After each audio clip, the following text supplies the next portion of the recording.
इस शो के full episodes देखने के लिए ZEE5 ऐप डाउनलोड करें। तुम उस कौसर से बात नहीं करोगी ज़ारा। उसकी वजह से इस घर की इज्जत मिट्टी में मिल गई। कहाँ जा रही हो ज़ारा? कौसर से मिलने। उससे पूछने कि उसने झूठ क्यों बोला। अब्बू के मना करने के बावजूद। ज़ारा, ज़ारा, हे अल्लाह, अगर कौसर ने ज़ारा को सारी सच्चाई बता दी तो हमारा क्या होगा?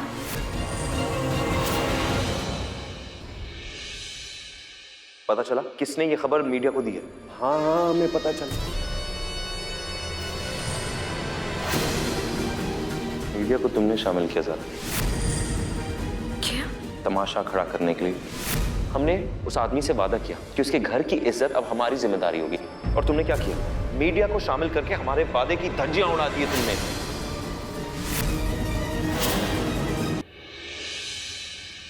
ये मसला तो उलझता ही जा रहा है। जितनी जल्दी खत्म हो जाए उतना ही बेहतर है, वरना हमारा वो राज खुल जाएगा जो अब तक हमारे और कौसर के सीने में दफन है। इस मसले का हल है क्या? हमारे पास एक तरीका है, अगर कबीर मियाँ चाहे तो।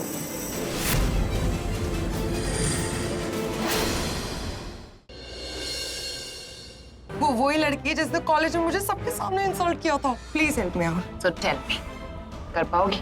समझो कर दिया। पता है मेरी माँ हमेशा कहती है खाना खाओ अपनी पसंद का, पर कपड़े पहनो दूसरों की पसंद के। एनीवेज, तुम इतने कॉन्फिडेंस से बोल रही हो तो मैं पहन लूंगा। किसी अपने नहीं कहा होगा, वो भी वही सोचते होंगे जो मेरी माँ सोचती।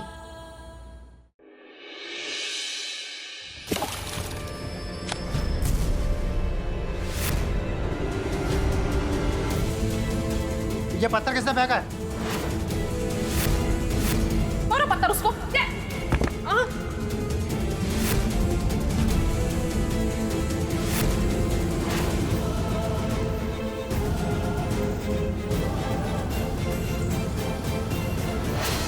गुड्डन तुमसे ना हो पाएगा में कल देखिए। हमने कहा ना जिंदर साहब को कुछ नहीं हुआ है। हमने हटाएंगे हमारा सिंदूर। गुड्डन मेरी बच्ची, ये तो हटाना ही पड़ेगा। नहीं दादी, हम किसी भी शर्त पर अपना सिंदूर नहीं हटाएंगे। बिल्कुल सही कहा तुमने गुड्डन। गुड्डन के विधवा होने से पहले ही मैं गुड्डन को अपनी बीवी बनाऊंगा। मैं पहनाऊंगा उसे मंगलसूत्र। किसी ने हमारा मोबाइल फोन देखा है क्या? कहीं नहीं मिल रहा है। हाँ, ये लो, दुनिया भर में ढूंढी हमने, यहाँ मान मियां लेकर बैठे हैं। भाई, हमारा फोन नॉट रीचेबल क्यों दिखा रहा? वो क्या है ना, हमने उसको फ्लाइट मोड पे रख दिया था। क्यों? वो हम जब भी गेम खेलते हैं तो बार बार फोन आते रहते हैं, तो हमने उसको फ्लाइट मोड पे रख दिया। वो इतने सारे मैसेजेस और इतने सारे मिस्ड कॉल्स, कोई तूफान आ गया है क्या? अब्बू, तूफान तो आ चुका है। क्या?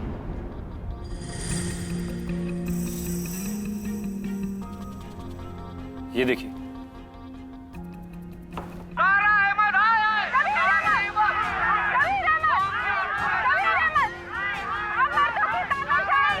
और इसके बाद पूरा शहर हंगामे की चपेट में आ गया है। इसके जिम्मेदार सिर्फ और सिर्फ ज़ारा कबीर हैं।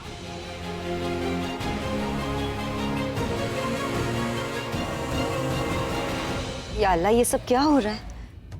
आप काजी साहब को फोन लगाइए, अभी उनसे बात कीजिए। पहले हम अपने बेटे से बात करेंगे। या अल्लाह, पूरा शहर दंगे की आग में भड़क रहा है। दुकानें जलाई जा रही हैं, कारोबार ठप हो गए। वहीं इस हंगामे के जिम्मेदार ज़ारा कबीर का कहीं कोई पता नहीं चल पा रहा है। दोनों मुस्लिम माशरे के जिम्मेदार लोग माने जाते हैं, ऐसे में उनका गायब हो जाना फिक्र का पहलू है। काजी साहब, दोनों में से कोई फोन नहीं उठा रहा। आप आयशा बहन को फोन मिलाइए। और काजी साहब, उन्हें अब फोन करके क्या हासिल होगा? काश हमने आयशा बहन को पहले फोन करके उनसे सलाह लेकर ज़ारा को इस मसले से दूर कर दिया होता तो आज ये दिन ही नहीं देखना पड़ता हमें।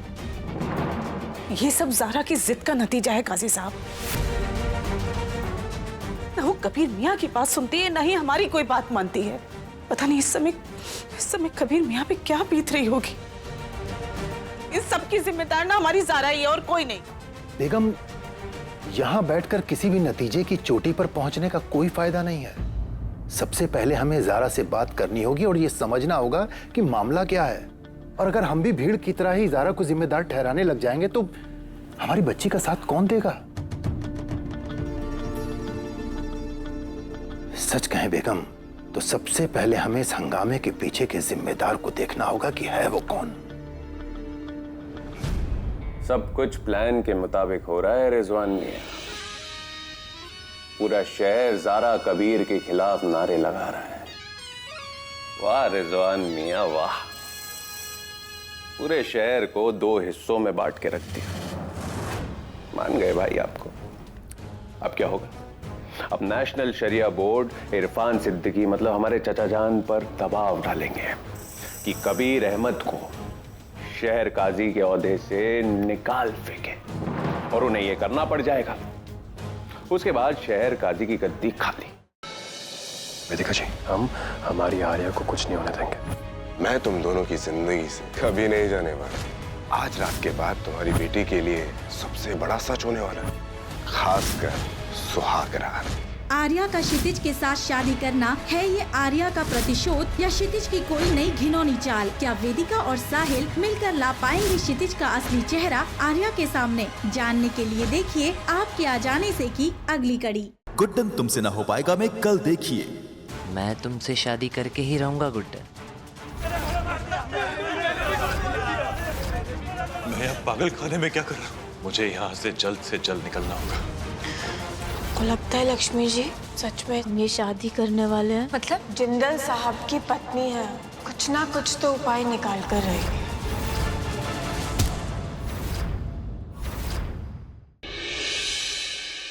तुम्हारी बीवी ने तुम्हें बर्बाद कर दिया कबीर। हमारे बरसों से अपने बेटे को शहर काजी बनते हुए देखने का ख्वाब, उसे तुमने चकनाचूर कर दिया, और इसके लिए हम कभी तुम्हें माफ नहीं करेंगे।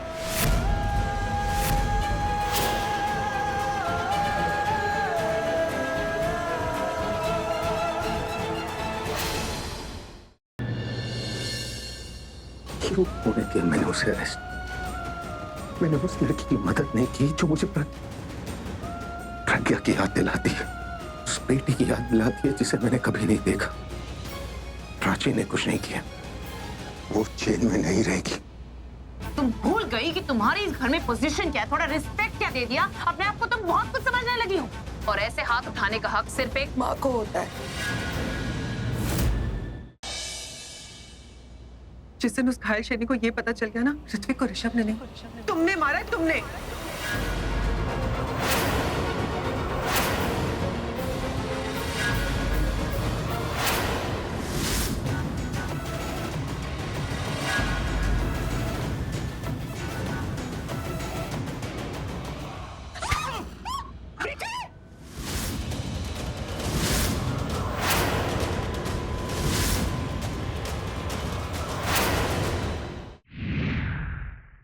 राज राजेश्वरी जी के अंतिम संस्कार के बाद घोर अनर्थ होगा।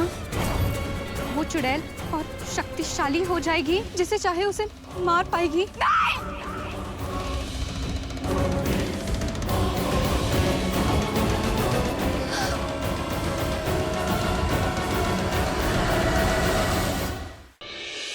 मैं तुझे नहीं छोड़ूंगी संजू, ये अब सिर्फ जेल जाएगा।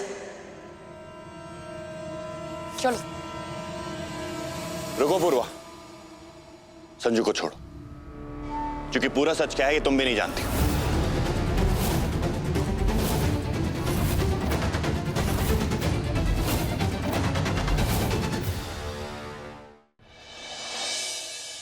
संपू, ये वही आदमी है जिसने माई को फोन किया था, और ये वही आदमी है जो माई का पति बनेगा। हमारे दूल्हे राजा जो सामूहिक विवाह में बैठेंगे।